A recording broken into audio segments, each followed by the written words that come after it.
think we should start now. Hello everyone. Hope everyone is doing good.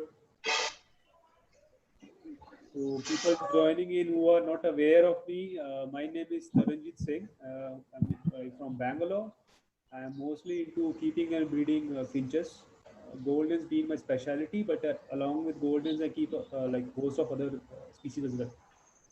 So today we are gathered here to just to for discussing and sharing experiences regarding African waxbills, especially African waxbills. So I'll just be sharing how I manage them, how things needs to be taken care of from my end, and a little bit of my experiences, what I have observed in when I've kept those species in captivity.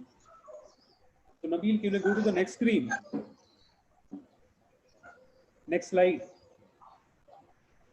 Nabil, able to hear me? Change the slide now. Go to the second slide.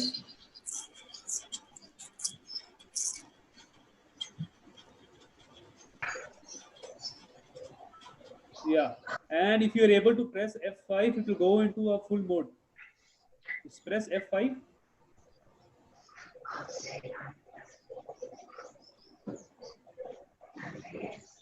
You able to do that? Press F5.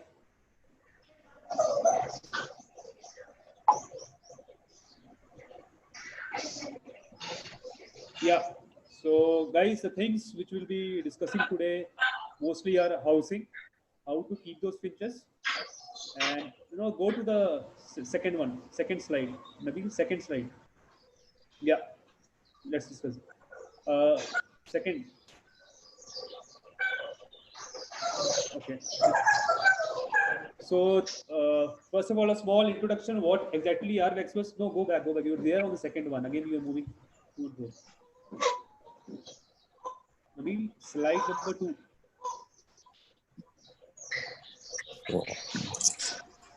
Slide number 2. Yeah, perfect. Let's discuss on this first. Then we'll move on to the next slide. So, what are waxbills? Why they are known as waxbills? So, waxbill is a term broadly used for the finch varieties which hail from the tropical conditions and basically belongs to the Astridae families. I don't know whether I spelled that thing correctly or not, but the spelling is itself there. They derive their name waxbills just because of the color of their beaks. Most of this waxbills family, African waxbills family, have the mostly red toned beak. So that's why the name of known as waxbill from the derived from the sealing wax. We in the older days people used to use sealing wax in order to seal letters and important envelopes. So the color of the wax was mostly red. So because of that, this being called as waxbills. So now, where are these species found? This entire species has a huge wide range, not only in Africa but from India and Australia as well. So if you see, they are found right from African continent till the Australian continent. Only Europe is the continent which doesn't have any waxbills as of now. Though it might be have some introduced species, but as of now, naturally it doesn't exist there. And which species are going to discuss today? Mostly we'll be concentrating on our experiences keeping the African waxbills only. We'll not be covering the Asian and the Australian one, but mostly the African ones. Nabil, slide number 3, please. Yeah, so the topics which we will be covering today is mostly around housing, how to keep those finches, the feeding and the nutrition part, like what basically their diet constitutes are, and nesting options, like what are the nesting requirements are, and some behavioral cues which I have observed them in, by keeping them in captivity. And few of what my suggestions would be if the person would like to keep them in captivity. So the thing is, my setup is a very, very small setup. It's basically includes a mix of Chinese and some square mesh cages, and it's an indoor setup. So I don't have a big aviary and all. So my experiences are in and around keeping them in confined environment in captivity. Slide number 4, Naveen. So first we'll discuss the housing part. So this is a basic of how my setup is. I have a series of cages made in square mesh. It's old galvanized mesh things which I have painted them. It's basically a 4 feet long section. Each section is 4 feet, and the section can be again further be divided into 2 feet each. The depth and the height is 15 by 15 inches. And if you see, there are small boxes being made. This is what the design was initially. There are small boxes being made. That one is the entrance. The two are the next box options, and the third one is generally used as the grid holder. Nabil's next slide, please.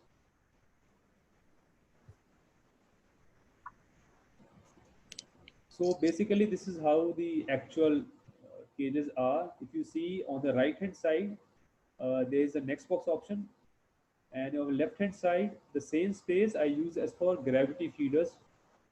And I think for a pair, the feeder contents last for almost like 2 to 3 weeks.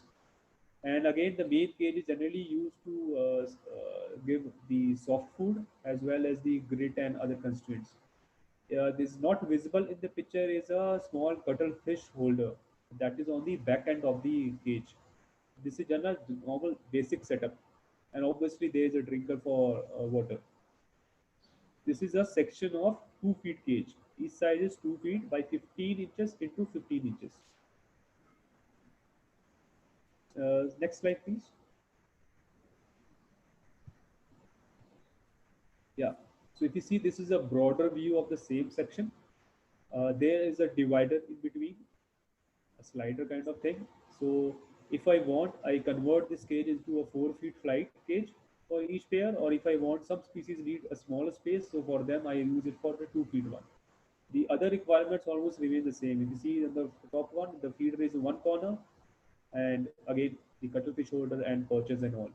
The purchase placement mostly when if I use the entire cage, it's usually two perches per cage. The higher perch is placed near the nest box, and the lower perch is generally placed near the feeding station or near the opposite end of the cage.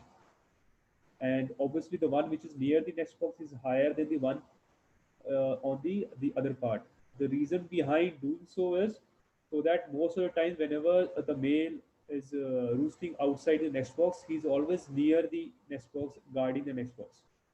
That's how they behave in the wild as well. Most of the time, the males are protecting the nesting area, and the female is generally incubating the eggs.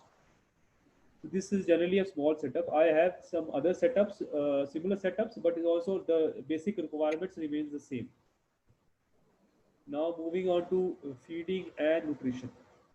Guys, if you feel I am going too fast, please let me know. If you need things to be stopped somewhere, discuss on, we'll surely do that. And if in case I'm not audible, please let me know. Covering on the feeding and the nutrition part, the nutrition part is again divided into different components, and this plays a very important role, especially in all fish varieties. If you see, I've divided that thing into dry seed mix, that is your basic mix. There's another a soft food, and then there's greens and veggies, and the live food, the minerals, and the supplements. So these all part of the entire diet programs. So what exactly each and every component is? What is a dry seed mix? A dry seed mix is a basic mix which is available for the finches. Like it's 24/7. That's a basic requirement. If you know all the finches are grass or the grass finches or the wax bills, they have the basic constituent. Their diet requires basically is your millets, your grass seeds, and small seeds. So if you see, I have divided that. Dry seed mix includes your foxtail millet. They are generally known as the Thinai local language. And barnyard millet. Barnyard millet is also known as a Japanese millet. It's a small variety of millet. The red millet. Red millet is very similar to the foxtail millet, but it's again a coarser seed and a smaller seed than the foxtail millet. The red millet here is not referring to the fat millet which is available in the market, the imported one. I'm not referring to that. The red millet is a very local product, and it's much more coarser and drier seed, and also a smaller in size. And the fourth one is your cannery seeds. Niger is important because it's the only oil seed here being given. And sesame. If you see, sesame is your til, saped til, what you call as. That's what sesame is. And if you see, that's given in moderation for chicks only. The nest box which have chicks, sesame is given only to those particular parents or only those particular pairs. And the last but not the least, for the past, I think almost 1.5 years, I have been using any seeds for the fennel seeds. Fennel seeds, also known as soft, generally used by humans, is used for human consumption after you had a meal for better digestion. The basic thing, this any seed or the fennel seed might not be consumed by them. The only reason of adding this is to in order to create or in order to maintain that freshness of the seeds. You will feel that the seeds are much. We have a special aroma to it. Just in order for that, I add fennel seeds. This is the dry seed mix. Now we'll see how this dry seed mix components vary from species to species. Yeah, next slide, please. This dry seed mix ratio. Nabil, able to do a full screen here? Are you able to do that? Because I am able to see only half the screen. I don't know how the participants are able to see it, but I am able to see only half it. Can you do a full screen here?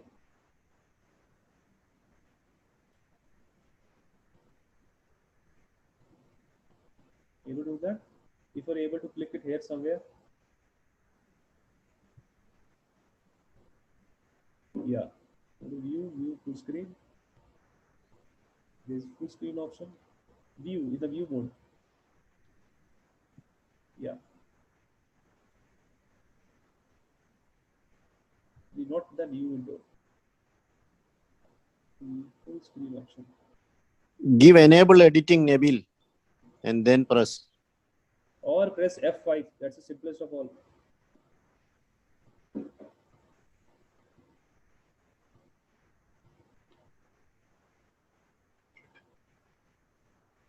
Press F5. It's way too simpler.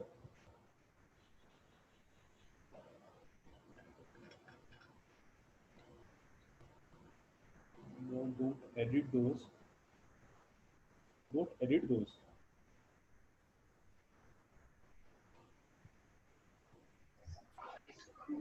If you put slideshow, it should come. The entire screen should come.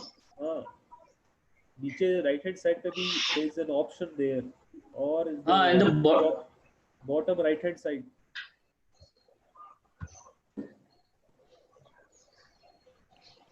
Set up slideshow. Right. Yeah. Able to see best. Perfect. Yeah, perfect. Yeah, guys, coming on to the seed mix. So if you see, I have mentioned here different ratios of seed mix, like how the seed mix ratio differs from species to species. So I have considered 3 species as a comparison.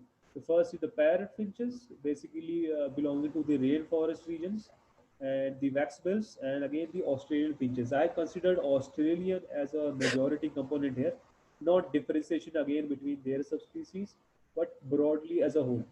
So if you see here, the waxbills, the majority of the component is again being used. Let me see this. How do you do this?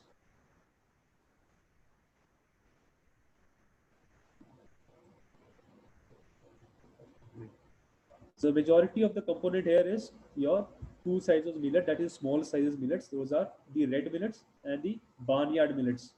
These both are the smaller in size, and due to those particular size and the coarse nature, the waxwoods prefer these more over the other bigger millets like the proso and all those millets.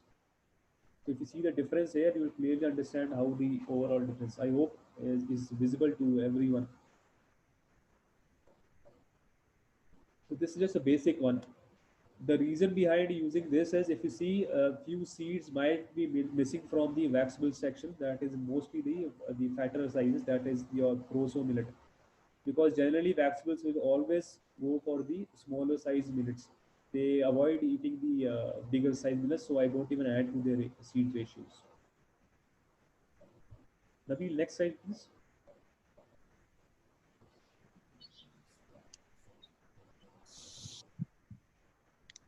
Yeah. So after the dry seed mix, the other majority component of the waxbill diet is the soft foods. Soft food is generally referred to a mixed variety of various things. Some people even mix vegetables here. Some people just basically give egg. So I just shared the recipe which I have been using it for a couple of years. So the basic ingredients for these soft foods are your hard-boiled grated egg. I use the whole egg with the yolk. Some people might throw the yolk, but I use it as a whole. Yolk also has their own properties, but feed few features. If you feed the yolk part more, they tend to gain more weight in that. So, but anyhow, I use it for wax pills as a whole. The second component is frozen peas. Frozen peas are simpler, the ones which you get in your supermarkets. I use the frozen peas. I defrost them or thaw them before adding them to the soft food mix. But why frozen peas? Frozen peas is a very easy to source product, and also is a very good source of protein as well.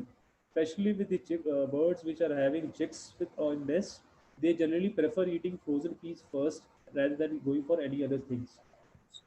The third component is eggshells. Eggshells is again a byproduct of the hard-boiled grated egg. I generally microwave those eggshells and then crush them and then mix them with the soft food mix. The fourth component, which is also one of the most important components, is the sprouted millets. I keep a batch of sprouted millets always ready, and there's generally the sprouted millets are frozen in the freezer itself, and I use it as per my convenient. This also forms the majority of component. Which millets to sprout? Most of people might be thinking which millets to sprout.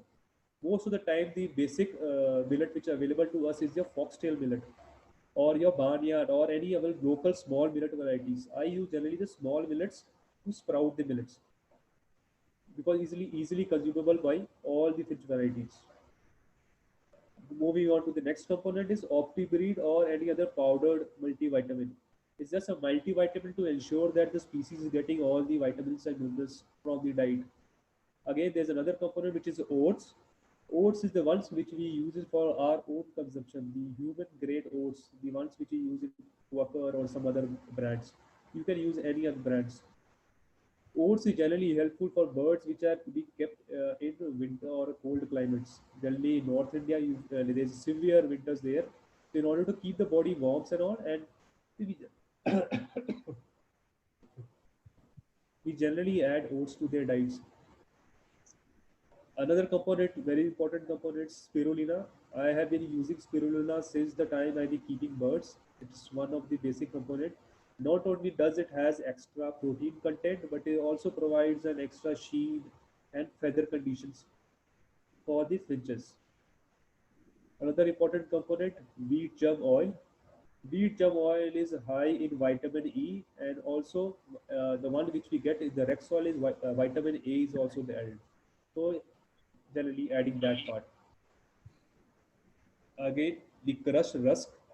Crushed rusk are generally used in order to make sure that the moisture content is not too high because it is too high in the soft food, the generally becomes soggy. So when it becomes too soggy, the finches won't be eating it.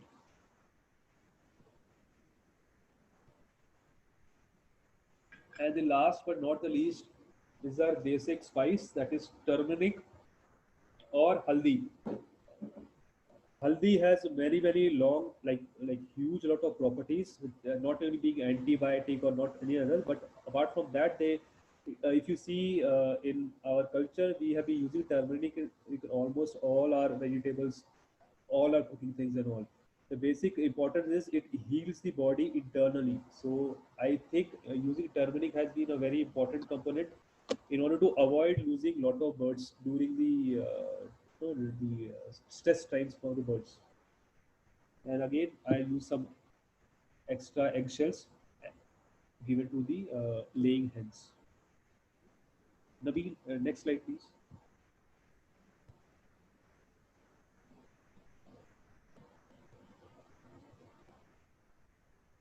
Nabil, next slide.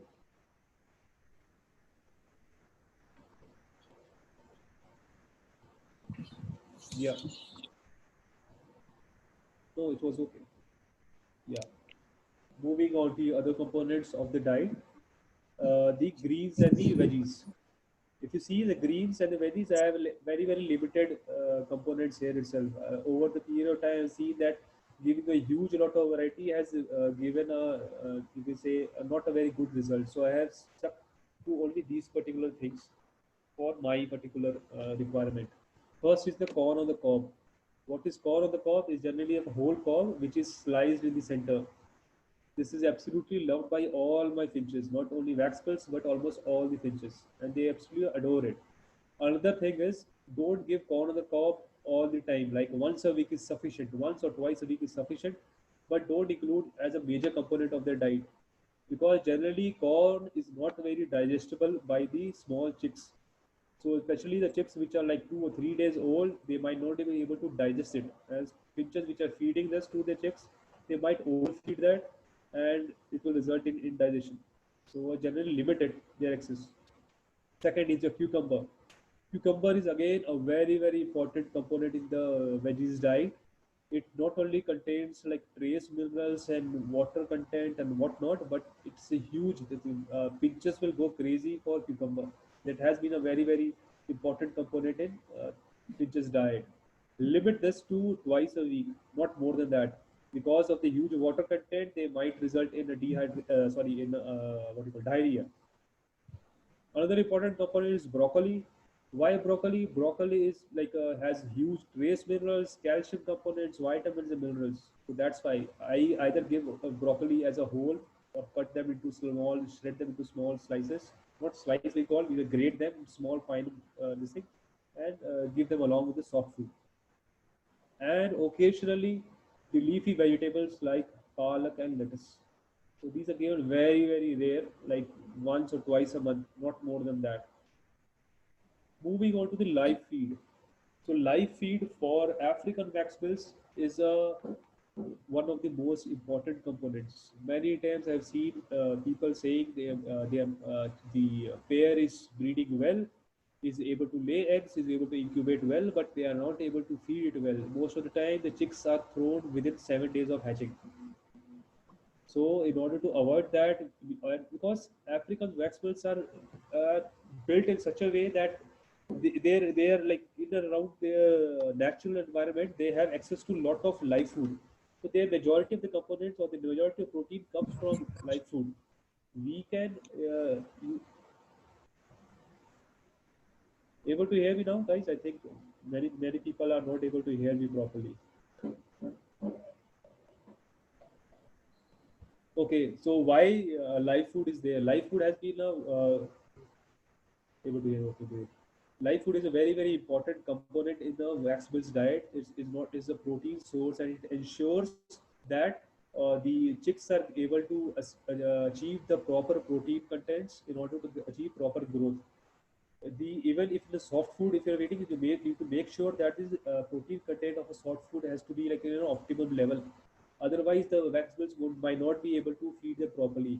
And if they see they are not able to feed the chicks properly, or they don't have access to good protein source, they might throw their chicks out. And this generally happens within the 7 days of hatching. Once they go through the 7 days phase, then most of the time the chicks will be continued to be fed by their parents. So how I feed live food is I use the mini mealworms. It's generally a mealworm which is smaller in size, not as big as the gigantic one, but small in size. If it's a fresh bolted ones, better. So the frequency and the quantity is increased as the hatching date approaches. Generally, what happens is in Australian finches, if you are giving live food, I generally tend to refrain from live food when the pair is brooding. I don't give them live food because it generally entices the male and it comes into condition, and most of the time it reflects in chicks being tossed off. But in case of wax bills, I continue the frequency, but the frequency is reduced when the couple is brooding. I keep a note at the when the eggs are being laid and when the hatching dates are being approached nearer. I make sure the quantity and the frequency of the live feed is increased over a period of time. Know that is increased over a period of time, not suddenly. It's not shouldn't happen like one day giving them 2 mealworms and the next day giving them 15 mealworms. It wouldn't have it would hamper their digestive system and they will result in diarrhea. So avoid doing that in the sudden burst. It has to be gradually increased. So by the time the generally the pairs are like the day when the chicks are about to hatch, they are most of the time receiving 3 times a day. And they receive fresh mealworms. It shouldn't happen that okay, they will be needing like 15 mealworms in a day, so let me place all 15 in one go. It wouldn't happen that. Most of the wax pills, they will go directly for the head of the mealworms. I'm talking here live feed, not the frozen one. So if they will go for the heads, and they'll kill the mealworms and they will play around with it and eat almost probably three or four. So you need to make sure that they have a continuous supply, especially when they have chicks. Like morning, you get to give them five. You can again in the afternoon you give them five. Again in the evening you give them five. You have divided them, and they are they are aware that they will be have a continuous supply of the soft food, as their chicks will be fed properly. So they continue to feed the chicks. So this was live food. Now coming on to the supplements. Supplements are again those the add-ons which are like most of the times neglected, but they also form a part of their daily diet. What are those supplements? Is your soluble grit. Grit is again a mix of small stones, soluble stones. Huh? So it is soluble grit. It's not an insoluble one. It's a soluble grit. There's a different soluble one and an insoluble one. So if they have the more of insoluble components, they might not able to digest it properly. So I generally using the soluble grits. It's most of the time it's available in I think Delhi Nature or the many companies are already providing the soluble grit. So I prefer the soluble grit. It not only helps in grinding the seeds and other this thing, but it also helps the digestion part, especially if there is a charcoal being present. Next is the cuttlefish bone. Cuttlefish bone is a very basic requirement. Provides calcium, also has some small traces of iodine, which is a very important component for the finches. Third is the charcoal. If the most of the soluble grit available these days, we also have charcoal these days already mixed in that. So if you don't have, you can add on as an active charcoal. Charcoal is generally available in most of the aquarium shops. Delhi Nature mineral mix. This is again a mineral mix which is available. It's also a kind of a soluble grade, but adding more finer coarse texture in nature. So these are the supplements one which is being given. Apart from these, I also provide them liquid supplement in the form of liquid calcium and also some what you call it, multivitamins in the form of B complex vitamins. So I ensure that they are having access to all the supplement, all the minerals and supplements. So this was the diet part. Next, Ms. Nabil.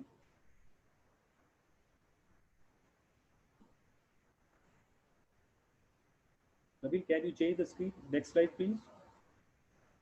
Yeah, yeah, it's okay. Yeah. Coming on to the breeding part. Before even starting of the breeding comes the conditioning for the breeding part or the conditioning for the breeding season. So how to condition those birds. Every bird has different set of requirements and how to make sure that they will be able to breed successfully during a particular season. So generally this starts a couple of months before even you start pairing up your pairs or getting your pairs for breeding or adding your next boxes. So what I do is this is what the things which I follow in my particular setup. I generally keep the pairs separated when they are not breeding. That means the males go in a different flight cage, the females go in a different flight cage. And I ensure that this also ensures the separation also ensures that when I pair them, they will be paired quickly. And generally, what happens is if you keep all the pairs in the one, all the males and females in one particular flight cage, so most of the time the pair bonding will automatically start, and they all or the one dominant pair will already start looking for a nesting site. This will result in more aggression and unwanted, unnecessary. The females will be harassed for that, and most of the time the egg laying will be happening on the floor itself. This because wax quills have been known for their aggression, they might result in some losses also, so like fights between males and etc. But once you have kept them or separated them due to their gender, this ensures that the stress levels are already reduced. So I keep them in flight cages, and the conditioning usually starts from 2 to 3 months before even the pairing starts. What happens is generally I start introducing the soft food, like gradually do it for once a week, and then I'll gradually increase it so that by the time when I generally pair them, they are receiving the soft food daily. Now there are two things for that. They get to know first is they get to know that they will have sufficient diet or sufficient food being available when they have chicks. Secondly, it ensures that their system or the digestive system is not hampered by a sudden burst of protein. It shouldn't happen that in one day they are receiving normal seeds and the next day, day onward, they start receiving huge lot of supplements, huge lot of protein in their diet. It might result in diarrhea and hampering the overall digestive system of the bird. So I gradually increase the quantity and increase the frequency of over a period of 2 months or 3 months as you are progressing. Use the best quality seed mix for birds. Generally, we tend to use the cheapest being available to us. What happens is generally you get a sack full of the cheapest seed you are able to get, and you try to store it, or even you don't try to store it. And what happens is over a period of time, the bad quality seed is already infested with a lot of moths and lot of seed rebels and God knows what all, and they keep on deteriorating the seed quality. So make sure that you are able to access the best of the best quality seeds which are able to afford, and also they are able to store them properly in a proper condition. And seed mix with wheat germ oil needs to be given regularly, especially to the females. Now, why that wheat germ oil? Again, wheat germ oil has a high constituent of vitamin E. Vitamin E is also known as the fertility oil. So generally, what happens is it ensures that the females come into condition slowly, and ensures that oil being oil, it also helps they are not prone to egg binding, which generally most of the wax-based species are. And also the live food. I have mentioned already live food here. So slowly, gradually increase it. I follow the mealworms because that I able to cultivate the mealworms myself. As few people have access to the large outdoors, they can gather termites or other crickets from the large outdoors as well. So as per your convenience, you can increase on the live feed to the finches. Nabil, next slide, please.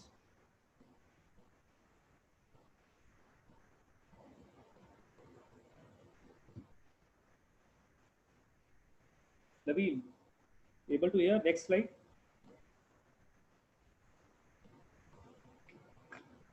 Okay. Next comes. Oh, no, no. It was okay, fine. Yeah. Next comes the nesting options. So generally, different species prefer different kind of nesting sites and all, and even within the species itself, the pairs also have their own preferences with respect to the nesting site. If you have seen my previous, in the initial slides, I have shown the my setup. All my nest boxes are external. The reason behind doing that is whenever a finch is sitting inside the nest boxes, the moment it wants to like see outside, they are able to see the inside of the cage. They are not able to see the person who is moving around in and around or trying to disturb them. So this provides more privacy to them, and they are more secure in their own world because as if they are not able to see what's happening in and around them. So, though the features use a variety of options, I generally try to use only two type of nest boxes, and both of them are being used by plastic nest boxes. On the left hand side, if you see, there is a small one, plastic nest box, the brown and the white one. I generally use this nest box for the smaller varieties like fire finches and like your gold-breasted waxbills. So those kind of species generally prefer to these kind of small nest boxes. For the larger variety like blue caps and the red cheeks, they try to prefer the much more bigger nest. So I try to use the right hand side one with a round entrance. People who have access to aviaries, they can go for the wicker baskets. The only demerit with wicker basket is you are not able to monitor the overall growth or what is happening inside the nest. In order to monitor that, you have to break the entire wicker net, and that is a total disaster once you try to break into a nest of a finch. And there's also one of the popular nest boxes which I have used successfully for previously for finches is the half open nest box. It's the most common nest box we use across all of the finch people. And if you see on left hand side, there's a chestnut breasted mannequin hanging out from that. So these are the few nesting options I use in my setup. Next slide, please. Uh, Behavior cues and considerations. If guys thing is and you can ask the numbers later on. Uh, the behavior cues and considerations. I would like to discuss few of my observations, what I have seen keeping these finches in captivity. So first is considers domestication, the generations in captivity. Most of the African faxpils or the African finches which we have access to currently are either one generation or most probably a zero like F1, not in F1s, it's like zero F zeros generation. So they have been kept captivity for the first time in their life. First time. Unlike the other domesticated species like canaries or gold eels or other Australian finches, which has been kept and bred in captivity for quite a long time, waxbills have, especially the ones which we have access to, have not been kept in captivity for very long. So you need to consider this when you are acquiring any of the species. Go back, please. Please go back. Yeah. You need to consider that, while keeping things in mind, that these birds either they have either been brought from the wild, or they have been just spent one generation in their captivity. So they still try to show their nature, wild nature, and how they show is they try to show their nature is that they try to be more flighty. They will be more cautious about the movements in and around. They might not show as domestication as a canary would be, like taking things from their hand and all. Though some species have the tendency to show much more domestication, but still they are in very, very nascent stages. Second is the aggressive nature. The waxbills or the African waxbills are much more aggressive in nature than their other counterparts, which are Australians. They are, if they get a chance, they would, if, especially people, if keep them in very, very confined conditions, they generally tend to fight with each other a lot. And generally, if you see people see the people generally tell that, oh, I don't see them fighting. But in order to observe them closely, try, try to check the feather condition of the birds. If the feather condition is getting too soiled too often, then obviously there is some fighting. They are like fighting in and around with them. So you need to consider the social interactions, how they socially interact. Don't keep too many finches in a confined environment. When I say confined environment, don't keep like 3 to 4 pairs in a 2 feet cage.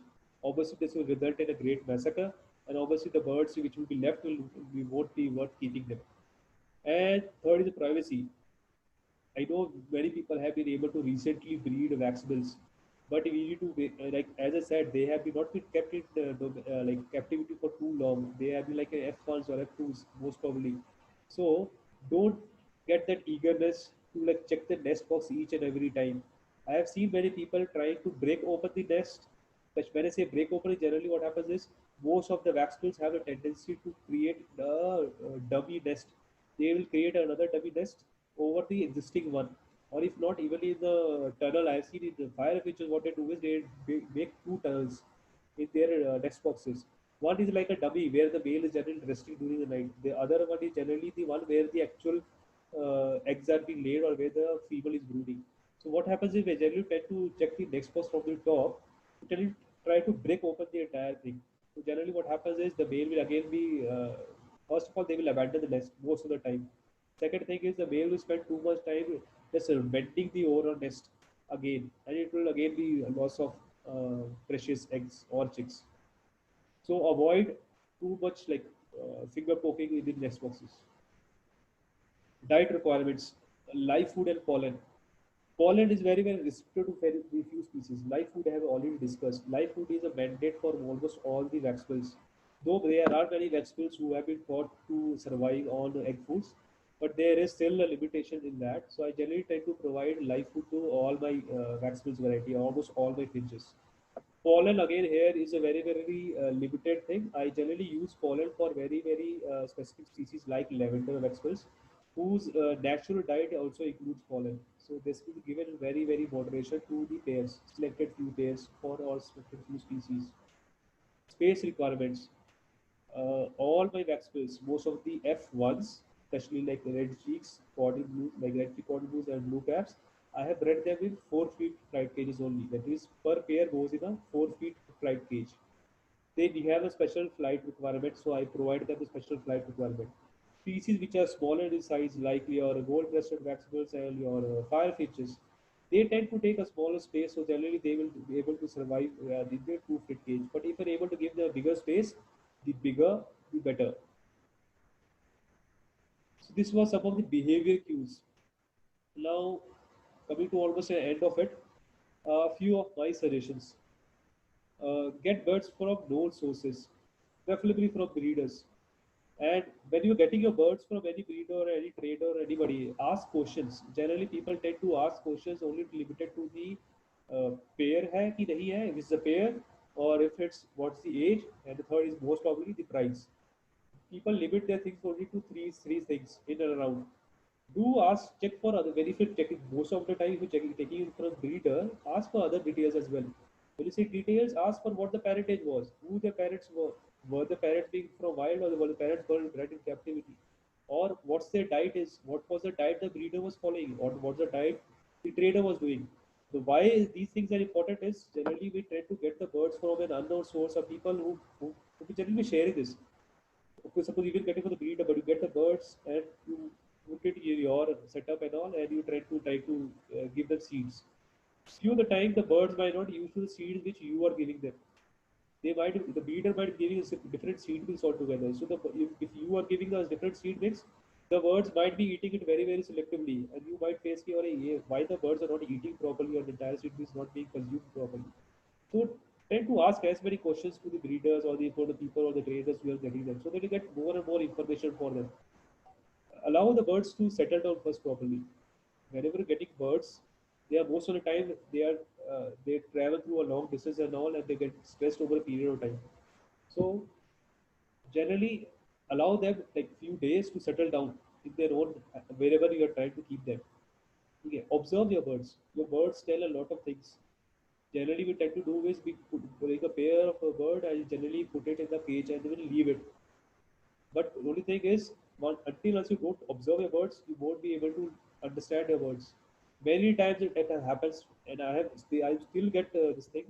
I try to observe as much as possible, and many times what happens is different pairs within the species will be able to have a very selective choices. I'll give you an example. I breed red key cordon blues. So one of my pair is very selective in using a plastic text box. It will only use that plastic text box.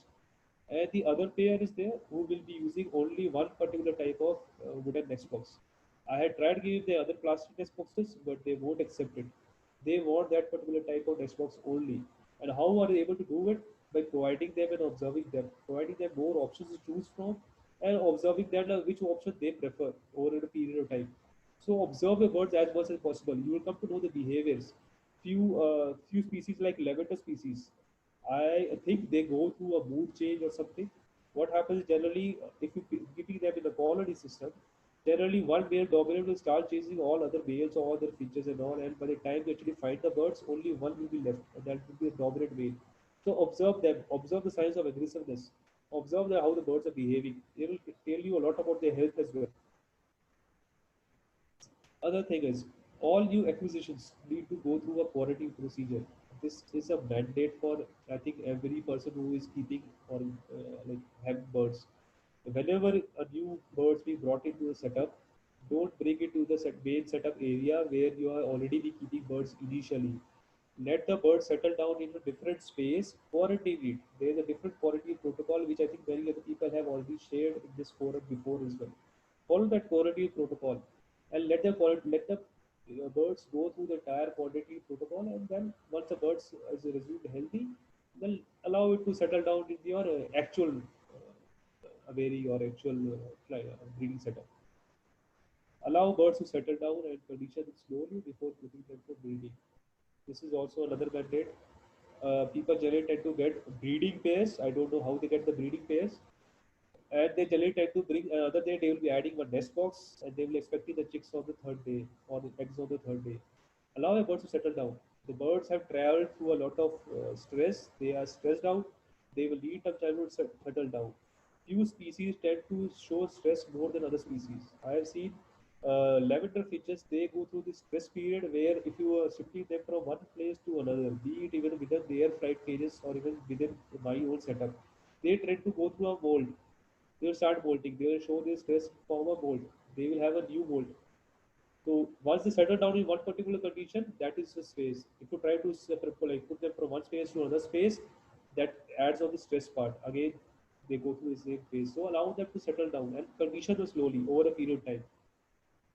Avoid overcrowding.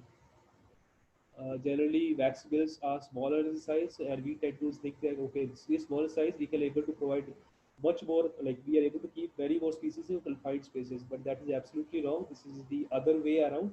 The more once they start getting all this soft food and everything and all, they will come into condition, and they obviously the dominance will be shown in the overall group. And if you have too many birds within the same lot, within the same space, or in a confined space we're talking about, they tend to fight and you will have losses and all. So avoid overcrowding in a smaller space. Provide them multiple provide them multiple feeding stations in flight cages. There, if you have people have kept features previously, you have seen would have seen that they go through this hierarchy level, in which different pairs, even a bigger flight cage, different pairs have dominance to different feeding stations. So one pair will be dominant to one particular CD station, and it won't allow other features to feed on that particular station. So other features might get starved. Or for example, you have a big flight cage, you have all the vaxables there. Suppose you have a bigger flight cage and you have all the multiple variety of vaxables there, and you are able to give them meal worms in a small tray in one particular location. What will happen is the mealworms will be consumed by the dominant pair in that particular flight first. And if any leftovers are there, then only the other features will have access to. So in order to avoid that dominance part, and in order to make sure that every finch in that particular aviary or flight cage is having access to all the nutrients and all the seeds and live feed and all, provide multiple feeding stations within the same cage so that one pair is not able to dominate in one particular area. Avoid breeding during molting or unhealthy birds. I think this is a very, very basic requirement. Birds which are not healthy, which it shows defects in the form of broken legs, like not a very good feather condition and all, they are molting, avoid breeding them. And avoid breeding close related birds. Like don't do lot of inbreeding, otherwise you will show you defects. What happens is also breeding molting birds is they might not even have they might not come into full condition, and there will be like lot of issues, especially when the female is trying to lay eggs. I have seen many breeders calling up asking why the female generally dies off, because wax bills they don't consume lot of cuttlefish. They generally tend to go for other calcium sources. So you need to ensure that they are having the best condition in order to make sure that they breed properly. Fresh grass seed heads are loved by all the finches, and it also acts as nesting material. I think almost every household will be having one pot or the another. So what I do is my setup is I have small pots here in my balcony. Whatever seeds are left over, like which seeds are spilled over and not consumed by finches or even some extras, I try to plant them and let them grow. When they have the seed heads, the fresh seed has the green seed heads, I give those finches, especially the ones which are having chicks. The ones which are consumed, that is already a healthy one. The ones which are not consumed, they are used as a nesting material. So both the ways, it's a win-win situation for both of you. Provide multiple calcium sources. As I said previously, it's not that you are able to provide a cuttlefish in the cage that the bird is consuming that. No, it might not be the case. You need to provide multiple calcium sources in order to ensure that all your finches, all your birds are getting able to get the proper calcium. What are calcium sources I use? I have already explained that. One is your cuttlefish. The second is your crushed eggshells. Third is a grit. Grit also contains calcium. And also I supplement their diet in the water by feeding liquid calcium as well. So these are the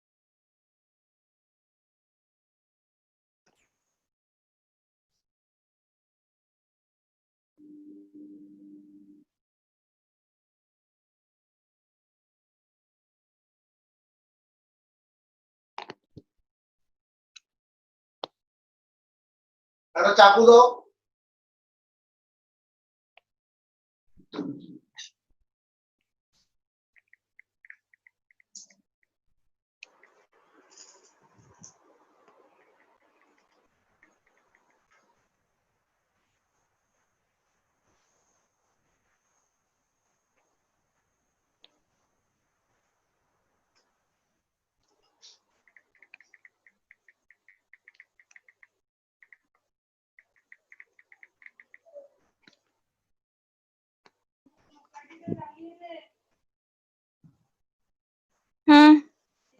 হ্যাঁ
Yeah, guys. Sorry, there was a power cut here.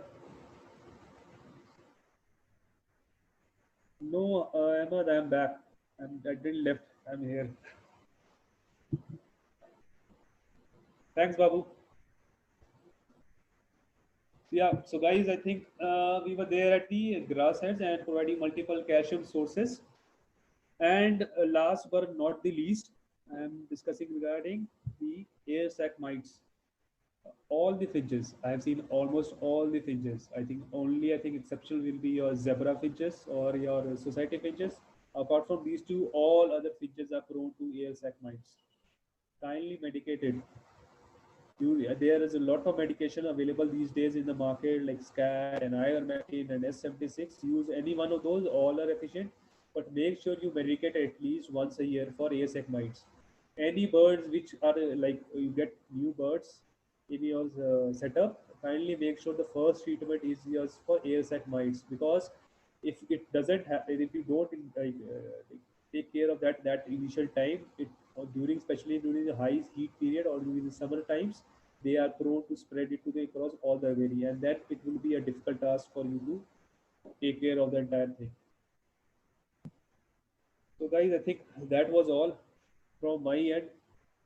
If you guys have any queries or any this thing, I think there's a lot of things going in the chat part. Let me have a look at the chat part.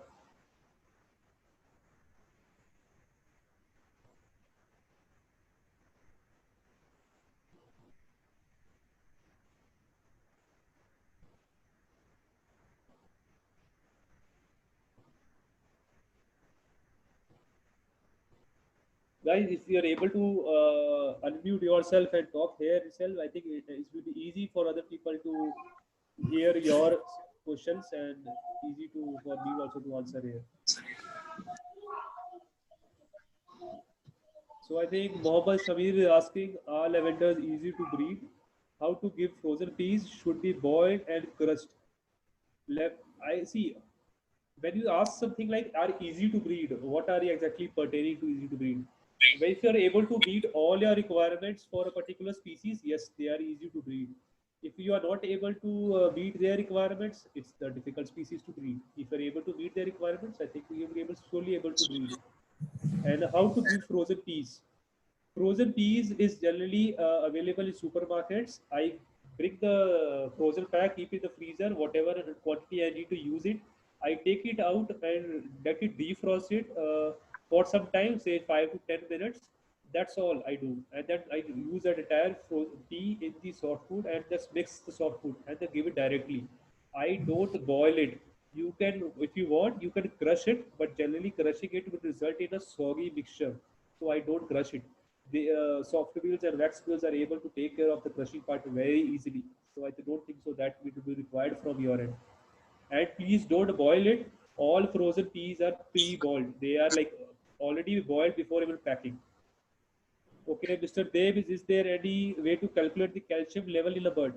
Sorry, sir, I have no data regarding to calculate the calcium level in a bird. The only reason I give multiple sources of calcium is to ensure that at least the bird is getting through one or the another level. If you just give it one source, if the bird doesn't recognize it, doesn't eat it, I don't think so you're able to get the calcium. Then you generally face an egg binding female. So generally, that's the reason in order to avoid that, I provide multiple calcium sources. Mr. Selva, how to treat air sac mites? Please, some brief. Air sac mites, there are three, I think I will talk about three sources which I have used. First is your SCAT. SCAT is again a product from Vita Farm products. One drop per bird on a thigh or a naked skin where the bird is not able to reach per bird is all that I use. When a bird has been introduced for the first time or comes under the quarantine, that should be used over a period of 3 after every 21 days. I am referring only to SCAT now. There's another two products which are S76. S76 is a liquid product which can be given orally. SCAT was topically. That means it has to be given on the skin. The S76 is an oral thing. You can give the oral one on the skin as well, but you can also give them for mixed into water. The dilution quantity is already mentioned on the packing. Refer it. And Mr. Babu here already provides a product called as ivermectin. and I have been using it for a couple of years, and it's very very effective for cats. So that's what I use. And why they abandon the chicks? Abandon the chicks, I have already mentioned there are multiple reasons why they abandon the chicks. First is we, as a breeder or as a hobbyist, poking our fingers in the nest boxes. That's the first thing which they do. Wax bills need much more privacy than your zebra societies or other Australian finches need. As I said, they are like F1s or F2s, like means they have been recently be brought into captivity. They might not have seen captivity, their generations might not have seen captivity for very long. They don't understand the process of domestication as of now. So you need to be very, very cautious when approaching them or when approaching their chicks. Babu here says how picky vaccinables are regarding privacy for breeding. Babu, they are pretty picky, and it also depends from pairs to pairs. Some pairs we allow it. I had blue caps pair which were like wild ones. They were not even a captive bred, and they were pretty much like allow me to inspect the entire next box without even abandoning it. And there have been cases even their chicks, they will abandon the next box even I just go and approach the next box area itself. So it depends from pairs to pairs, and also whether the birds have been captivity for how long. Please tell the local names of Niger, Barnyard, Anise, or fennel seeds. Niger is in Kannada is known as Uchelu. Uh, in Hindi is known as a Ramtil. It's a very very black kind of seed, a small dark seed. And if anybody able to give it in Malayalam, I think many people are able to keep a note of that. Barnyard is what you say. Barnyard is English name is a Japanese millet. Again, it's a very very small and coarse millet. There's substitute for a barnyard is your little millet. Little millet is again a small version of a foxtail millet, but it's much more smaller in size. So if you don't have access to barnyard, you can use those. Yes. Anise and fennel. I think as guys, if you able to Google it, I will be able to give a proper picture of what is anise seed is, because they generally used for digestion things after you have a meal. Almost all the restaurants they will give you this fennel thing along with some sugary things or sugar coated things. So in Hindi is known as soft. I don't know the local names for fennel. How to sprout seeds? How long we be stored in refrigerator? How to sprout seeds? There is some very good videos online or on YouTube. Have a look at them. I think search in the name of Mike Fiddler. Search in the name of Mike Fiddler sprouting seeds. You're able to get some pretty good examples of how to sprout seeds. How long we can keep stored in refrigerator? Generally, like I keep my refrigerator. It's not in the fridge. Is the frozen part, the frozen area where you keep the ice part. I keep there almost like 2 weeks. I make a batch of around one bucket, small box, and it will last for almost 2 weeks for me. And Ilan, could you please tell how long do we need to condition the cordon bleu before adding the next box, or do we have a season for breeding? As of now, monsoons is a preferred season for wax bills for breeding. And how long you need to condition? If you observe your birds will surely tell you. They will start collecting their nesting material for the within around. Females, if you have a tray system, the females will generally start removing the paper, and they start shredding it and placing it in the cups or bowls. So you come to know when they're in condition. That is appropriate time to add the nesting bees. And Mr. Thanks, Mr. Selva joining in. Share a basic protocol for quality pitches. I think Mr. Ram had already shared the protocol here before for the quality pitches. If you require, I can show the talk a little about it. Okay, the basic quality, what protocol which I follow is generally the first and the foremost is your treatment for air sacs. That is the air sac mites, and that is done on the first day itself when I get the birds. Then again, on a period of 2 days, they go for rest. Generally, they are given some multivitamins during that period in order to reduce the stress. And then from third or fourth day onwards, they go through a process known as I give them what you call amprolium. What's an amprolium? Amprolium is again an anti-coccidioids. I don't know whether I pronounced it well or not, but it's related to a coccidiosis disease. It's a kind of a protozoal infection, and I have observed. My observation has been the birds, they don't go or they don't die from most of the bacterial infections. They generally die from diseases which happen through protozoa, which are generally from or what do you call it, dirty water. So that's what I call. And after this thing, I think they go for another few other beds, which we can discuss sometime later. What is the best seed mix brand available in the market? There is not a single one being available. I do everything manually. Obviously, I get some imported seed mix, but I modify it as per my requirement. I keep different species. For suppose for gold is if you Nabil, if you go to the seed mix variety, if you see there's parrot features, there's Australian features. So there's a difference in that. So what I do is I get the seeds individually, like not in a like bulk for a mixed seeds. I get seeds individually and then create my own mix. I prefer to use the local ones, which are because there are two, three reasons for that. The first is they are the fresh seeds. They are the fresh of the fresh. They are the right for the market and they are our own produce. They are even like produced in our own country, so they are the best and suitable for our condition requirements.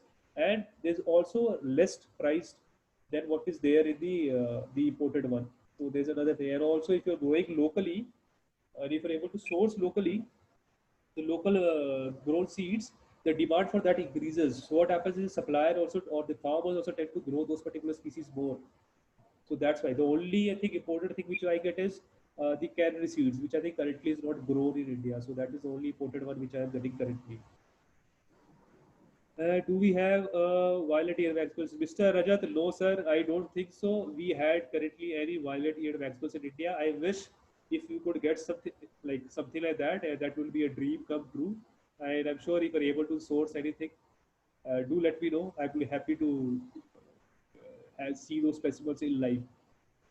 Dharmaraj, can you advise a seed mix formula? Seed mix formula is this Dharmaraj, there's no something like a seed mix formula. What I use is already a dry seed mix. I have already mentioned the percentages how I use it. So it's nothing formula. I that formula changes. It's very variable formula. It changes from species to species. So I had created my own testing ratios, and even it's not that I measure them. Okay, this is like 100 mLs or 200 mLs, and I measure keep it. No, it's just a basic what you see is like, okay, this is big more in quantity. Like a waxable mix will have more of red color, more of red millets in that, and smaller size seeds. Whereas a parrot fish mix will have more bigger size seeds, more of the cannery seeds, more of the fat millets.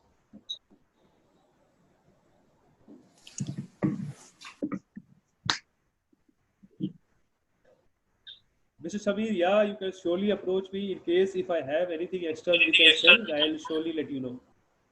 Guys, anything else? I think we are about to close. If you have any other questions, so now is the time to pop up here.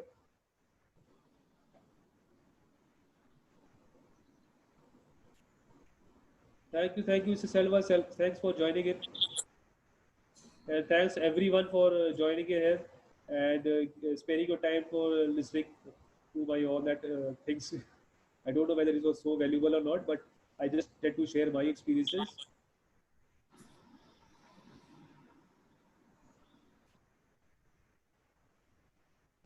Okay, guys.